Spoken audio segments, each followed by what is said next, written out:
Hello fabric friends, my name is Melissa and welcome back to the Art Gallery Fabrics channel. Beginner quilters, I have a great quilting tips video for you today, all about strip piecing. What is strip piecing, you might ask? Strip piecing is when you sew multiple strips together to form a strip set, which looks a little something like this. And you may be saying, hey Melissa, this doesn't look like much. And yes, you're right. The magic happens when we cut into our fabric strips. When I first started quilting and learned about strip piecing and the power of cutting, my jaw dropped to the floor. Join me in learning 3 different ways to strip piece to get 3 totally different outcomes. Grab some fabric scraps and let's get started.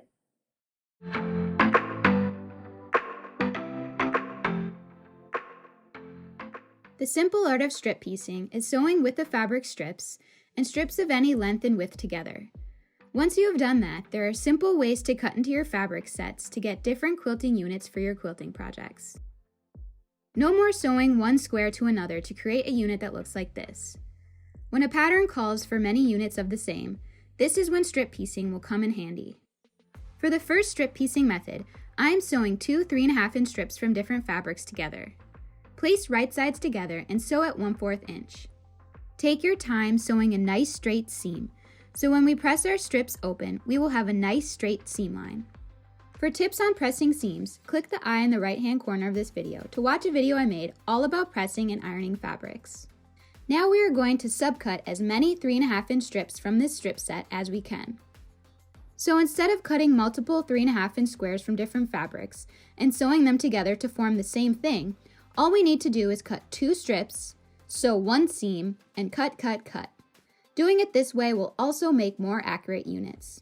With the units we have made, you can make adorable 4-patch blocks, or sew another strip set together with different fabrics to create an even scrappier 4-patch block.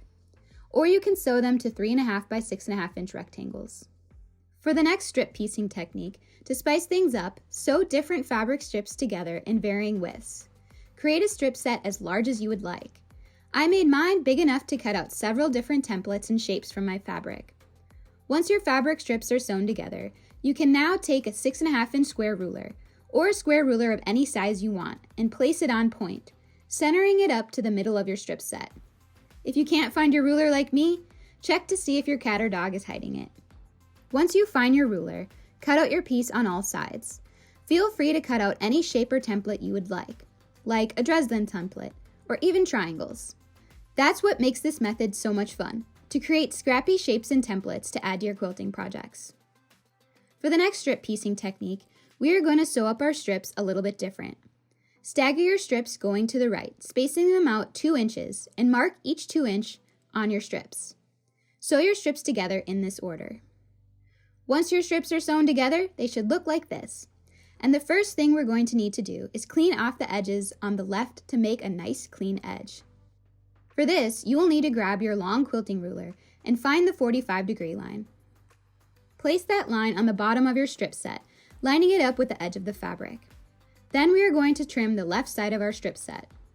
Before cutting, make sure to flip your piece, or make sure you're cutting away from you. To make it easier for me to cut, I turned my cutting mat around and cut my piece to reveal a nice clean edge.